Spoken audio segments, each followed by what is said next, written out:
Hey everyone, it's Wingspan TT, and if you're watching, you already know what time it is. It is officially time for Duels of the Planeswalkers 2013, and as the birds of paradise fly by below, we're going to jump into my first game ever. That's right, this is going to be literally the first game. I didn't play any other games, I didn't unlock anything.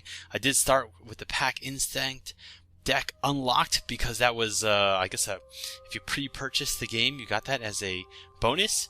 Or maybe it was because I already owned 2012. But we're just going to jump into a quick match and see what the hell happens. We're going to jump free-for-all. And hopefully it's just a two-player game. I'm not really interested in playing like 3-4-player game. Especially not as my first match. And hopefully the matchmaking isn't so broken that it can't find me a game. I'm sure there's tons of people playing now that the game is officially out. I'm pretty excited. I am a little disappointed that there aren't more 2-color, 3-color decks or anything like that. We only have the one, which is the Black-White Exalted deck. And, someone on the Wizards forum... Oh, well then.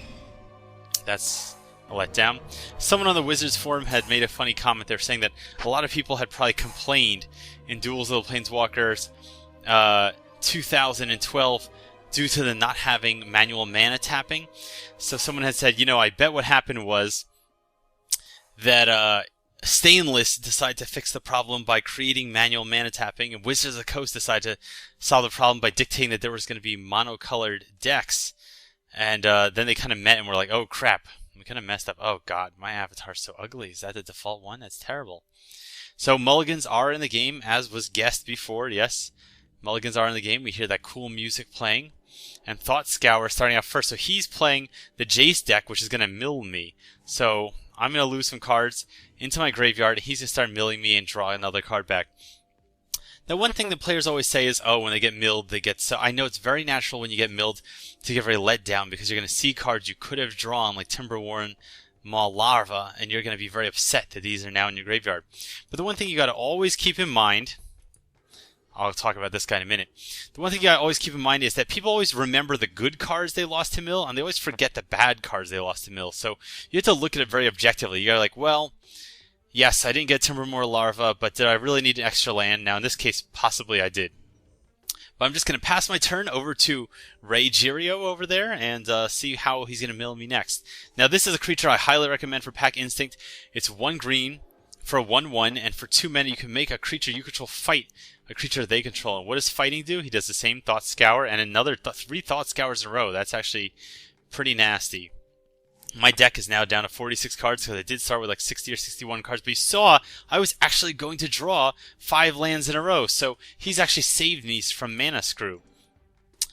What was I going to say? Oh, this guy's great because when your creatures fight as the green deck, you're going to have a larger advantage from fighting because your creature's in general larger, so you can make your 4/4 fight their 1/1, and the 1/1's gonna deal 1 damage to your 4/4, but your 4/4 is just gonna absolutely obliterate.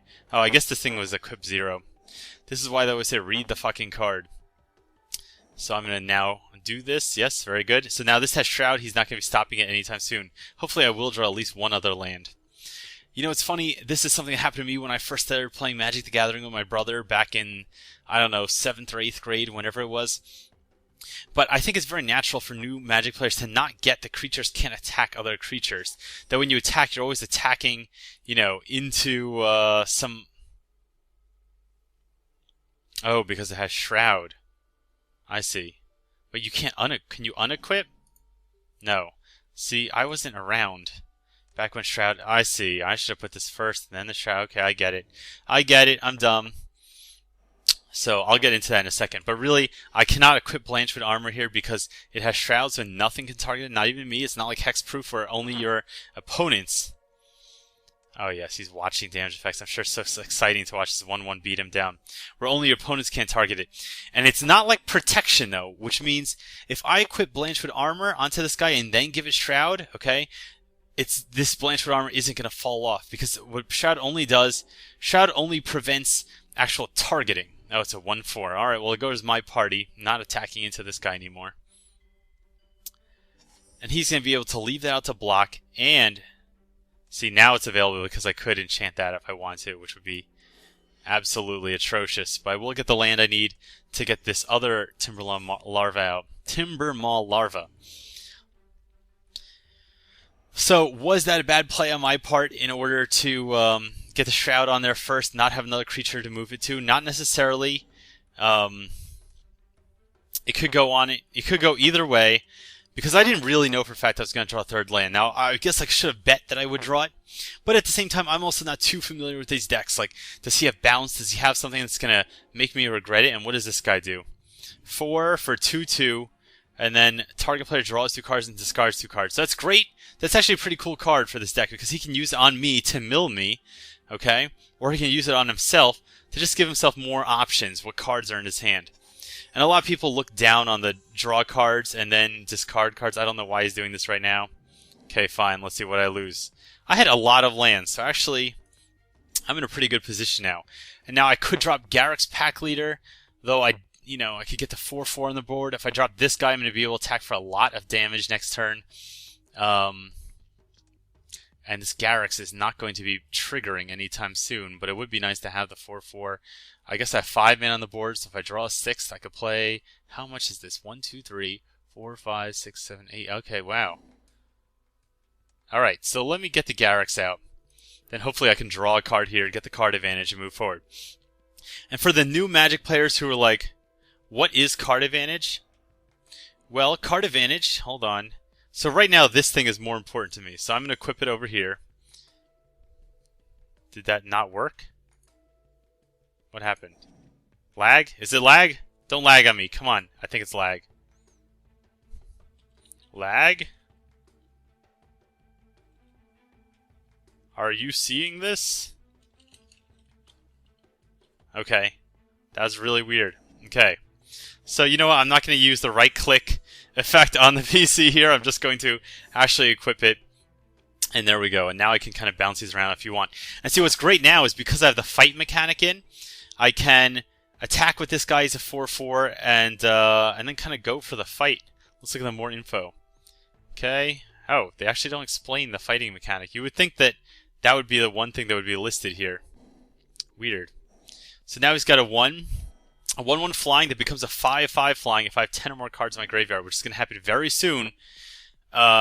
Geez, it could even happen this turn. 1, 2, 3, 4, 5, 6, 7, 8, 9. Yeah, he could definitely do it this turn. He's tapped out. He could use this guy on me. Okay, so now it's a 5/5, so that is officially scary. 1 less for each green creature you control. Oh, it costs more than 1, 2, 3, 4, 5, 6, 7, 8. 8. I have 5. Alright, that's why. 6, 7. Can't cast it yet. Prey upon. Target creature you control fights target creature you don't control. Let's see if the more info here explains it. Nope. Alright, so they just decided they weren't going to explain the fighting thing. But basically, it's these creatures deal damage to one another. So I could wipe this thing out. This is going to be very troublesome. But what I'd rather do is use this guy's ability over the course of a few turns and use attrition to knock out these creatures. So I don't really... I guess I can just... Oh, fuck.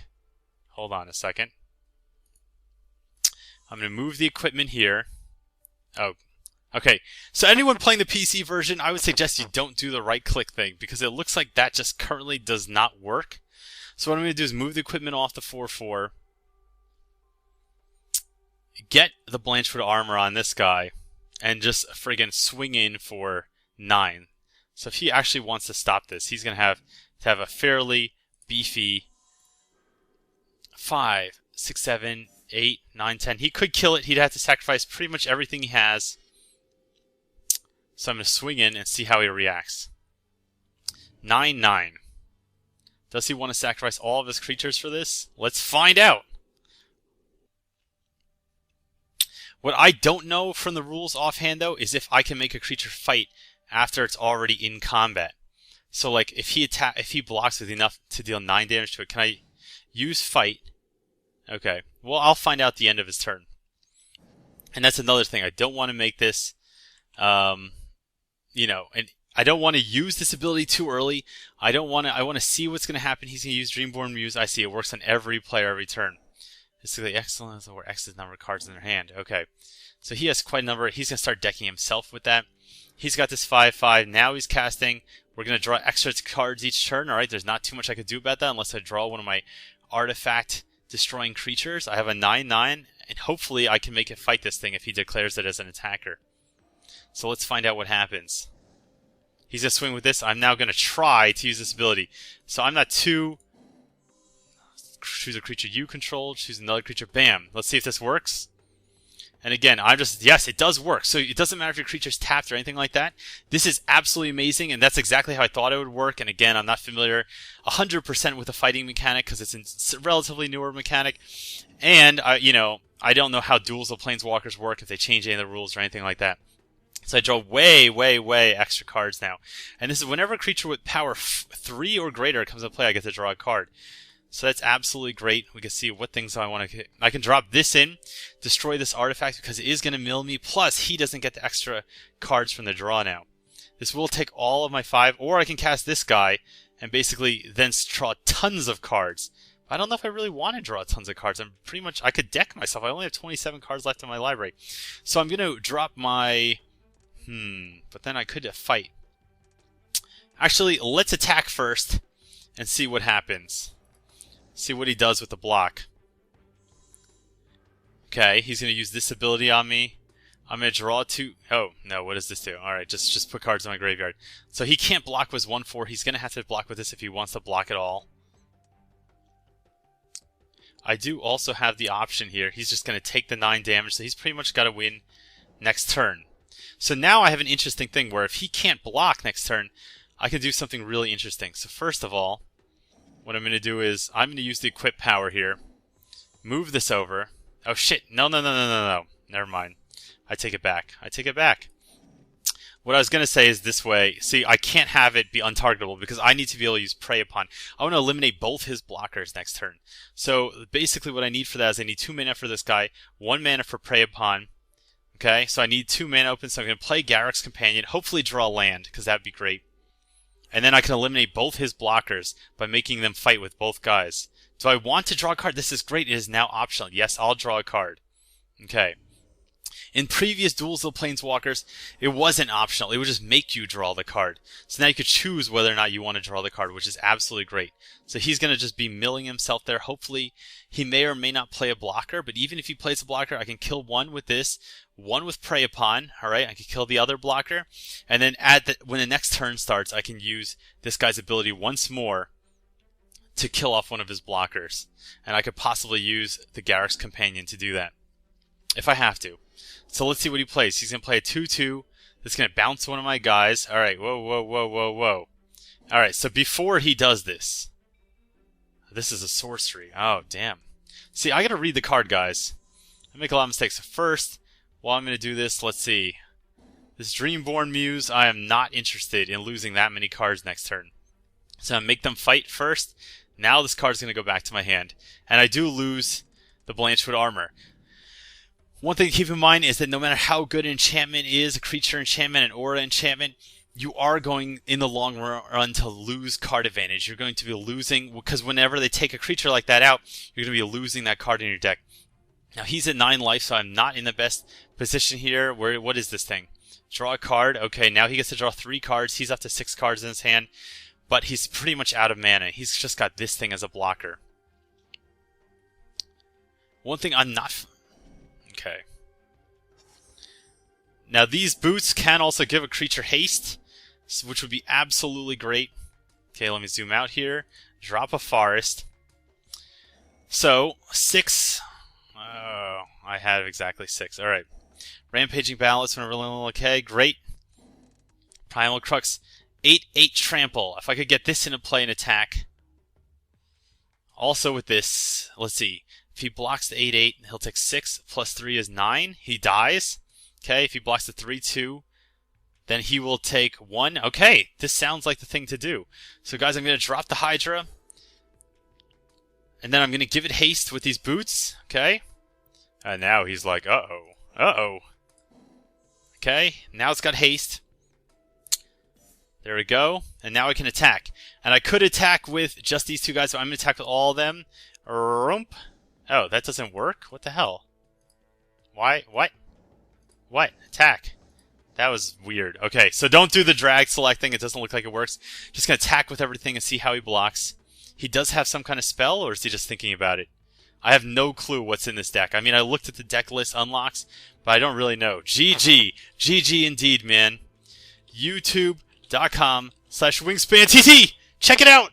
You're going to see it on my channel. You can see our fight. All right.